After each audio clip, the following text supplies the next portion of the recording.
নমস্কার বন্ধুরা, আমি লিপিকা গঙ্গাসাগর কুকিং চ্যানেলে আপনাদের সবাইকে স্বাগত। আশা করছি আপনারা সবাই ভালো আছেন, সুস্থ আছেন। বন্ধুরা, চলে এসেছি আজকের আরও একটা নতুন রেসিপি নিয়ে। আজকে তৈরি করব এক বাটি সুজি দিয়ে মুগশলা পিঠে। খুবই সহজ পদ্ধতিতে আপনাদের সঙ্গে শেয়ার করব। তো আপনারা পুরো ভিডিওটা দেখতে থাকুন আর আমার সঙ্গে থাকুন, খুবই ভালো লাগবে। তো চলুন সরাসরি রেসিপিতে চলে যাই। তো বন্ধুরা, এই পিঠেটা বানানোর জন্য প্রথমে সুজিটাকে আমি একটা ডো তৈরি করে নেব। তার জন্য উনুন ধরিয়ে কড়া বসিয়ে দিচ্ছি। যে বাটির মাপ করে আমি সুজি নেব, সেই বাটির মাপ করে আমি এখানে এক বাটি দিয়ে দেবো দুধ। ওই একই বাটির মাপ করে আমি দিয়ে দেবো আরেক বাটি জল। এবারে এর মধ্যে আমি পরিমাণ মতো লবণটা দিয়ে দেবো। দুধ আর জলটা ভালো মতো ফুটে উঠলেই তার মধ্যে আমি সুজিটা দিয়ে দেব।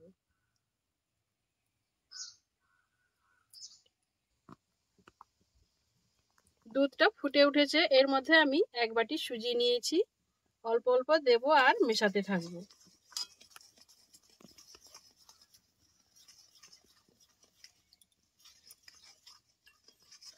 এটাকে খুব ভালো মতো এইভাবে মিশিয়ে নিয়ে আমি এই জলটাকে মেরে নেব, একটা ডো তৈরি করে নেব। এক বাটি সুজি নিলে দু বাটি জল কিংবা দুধ দিয়ে এটা করলে খুব সুন্দরভাবে সুজিটা সেদ্ধ হয়ে যাবে।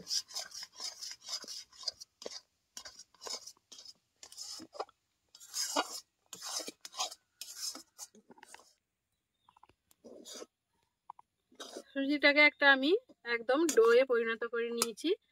এবার এটাকে আমি ঢেলে নেব।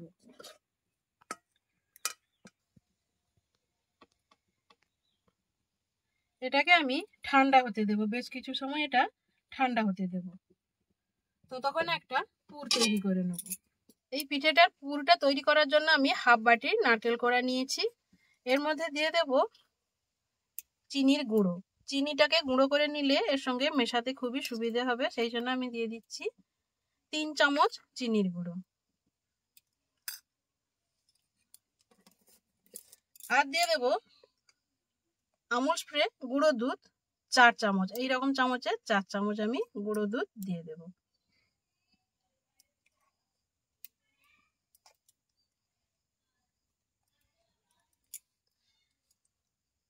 এবারে সবকিছু একসঙ্গে খুব সুন্দরভাবে মিশিয়ে নেব। এটা খেতে কিন্তু খুবই সুন্দর লাগে। এইভাবে একবার পুর তৈরি করে পিঠে বানাবেন, দেখবেন খেতে খুবই ভালো লাগছে। এইভাবে আমি হাত দিয়ে হালকা হালকা ঘষে ঘষে এটাকে মাখিয়ে নেব। পুরটা রেডি হয়ে গেছে। এবারে এদিকে সুজিটা ঠান্ডা হয়ে গেছে। সুজিটাকে এবারে আমি হাত দিয়ে ভালো মতো মেখে নেব। হাতে তেল নিয়ে এই সুজিটাকে খুব ভালো মতো মেখে নেব। ঠিক আটা ময়দা যেভাবে মাখা হয় সেইভাবে আমি খুব ভালো মতো এটাকে একটু হাত দিয়ে ঠেসে ঠেসে মেখে নিচ্ছি। হালকা গরম আছে, এখনো কিন্তু খুব ঠান্ডা হয়ে যায়নি।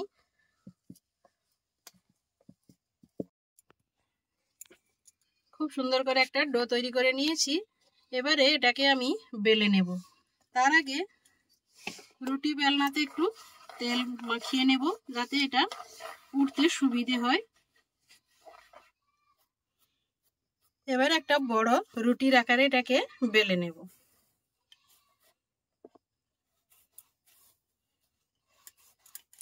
ঠিক এত বড় একটা রুটির মতো করে বেলে নিয়েছি। এরকম একটা গ্লাস নিয়েছি, এবারে মাপ করে আমি কেটে নেব।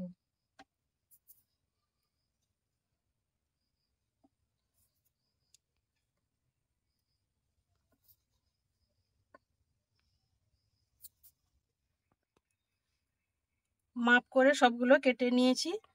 এবারে ধারের অংশগুলোকেও আমি আবারও বেলে এগুলোকে আবারও এই একইভাবে কেটে নেব। ঠিক এইরকম করে আমি একটা একটা লেচি তৈরি করে নিয়েছি। সবগুলো আমি একইভাবে কেটে নিয়েছি। এবারে একটা আমি লেচি এখানে হাতে নিয়ে নিচ্ছি, আর যে পুরটা রেডি করে রেখেছি সেইটা এবার এর মধ্যে দিয়ে দেব। খুব বেশি দিলে ভালো হবে না, মোটামুটি মিডিয়াম মাপে দিতে হবে। দিয়ে আমি এটা হাত দিয়ে চেপে দেব।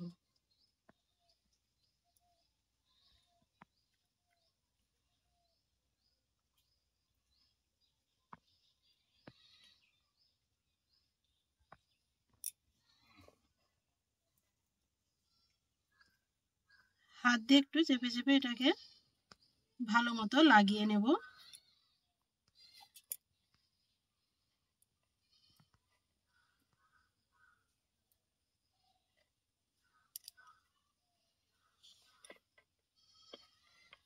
এবারে একটু সুন্দর করার জন্য আমি কাঁটা চামচ দিয়ে একটু ডিজাইন করে দিচ্ছি। হালকা করে একটু চাপ দিয়ে দেব।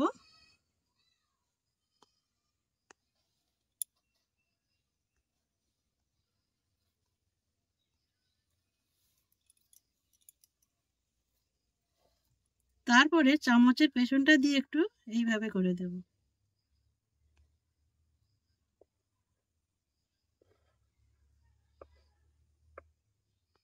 দেখুন দেখতে কত সুন্দর হয়েছে।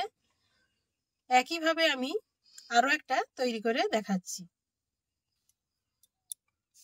আরো একটা লেচি নিয়ে নিলাম, এর মধ্যে আমি পুরটা দিয়ে দেব।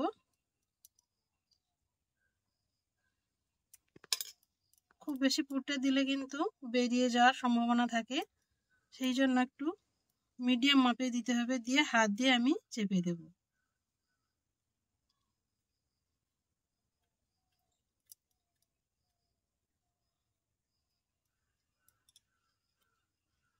এইভাবে আমি হাত দিয়ে হালকা হালকা হাত দিয়ে একটু চেপে দিয়ে কাঁটা চামচটা দিয়ে একটু ডিজাইন করে নেব।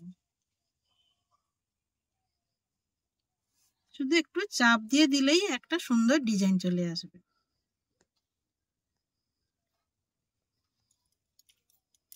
দিয়ে চামচের পেছনটা দিয়ে এইভাবে একটু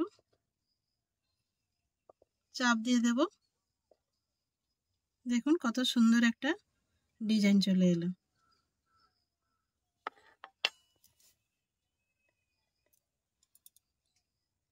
এইভাবে আমি সবগুলো তৈরি করে নিচ্ছি।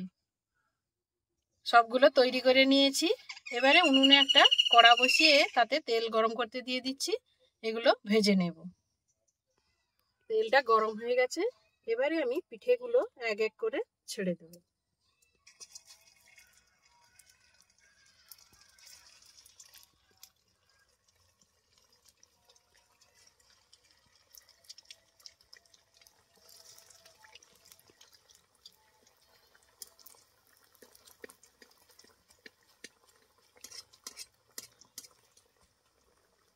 এগুলোকে খুব কড়া করেও ভাজবো না, হালকা হালকা ভাজা হয়ে গেলেই এগুলোকে আমি নামিয়ে নেব।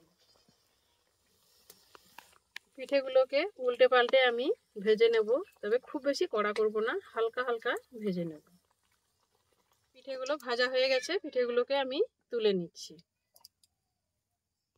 একইভাবে পিঠেগুলো সবগুলো ভেজে নিচ্ছি।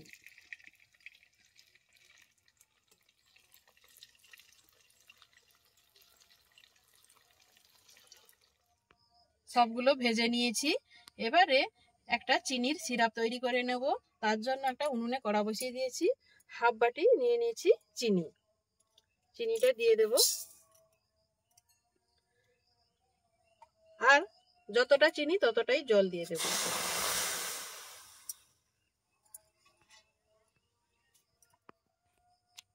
দুটো এলাচ ফাটিয়ে নিয়েছি, ফ্লেভারটা ভালো আসার জন্য দুটো এলাচ দিয়ে দিলাম। আর চিনিটাকে আমি গলিয়ে নেব। খুব বেশি ঘন এটা সিরাপটা করব না, মোটামুটি চিনিটা গলে গেলেই হবে।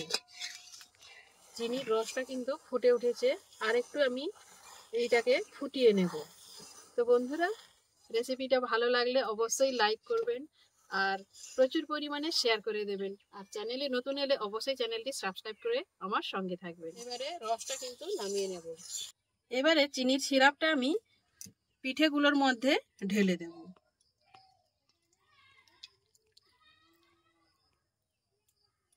দিয়ে আমি 5 মিনিট অপেক্ষা করব, তারপর সার্ভ করব। দেখুন পিঠেগুলো কত সুন্দর হয়েছে, নরম ও তুলতুলে, দেখতে কিন্তু খুবই সুন্দর, খেতেও খুবই ভালো। একটা কেটে দেখাচ্ছি, দেখুন কতটা নরম ও সফট হয়েছে। দেখুন কত সুন্দরভাবে তৈরি হয়ে গেল। তো বন্ধুরা, এই সহজ পদ্ধতিতে অবশ্যই একবার বাড়িতে এইভাবে বানিয়ে খাবেন, দেখবেন খেতে খুবই ভালো লাগছে। তো রেসিপিটা ভালো লাগলে অবশ্যই প্রচুর পরিমাণে শেয়ার করে দেবেন। তো দেখা হচ্ছে অন্য কোনো নতুন ভিডিওতে। ততক্ষণে ভালো থাকবেন, সুস্থ থাকবেন। নমস্কার।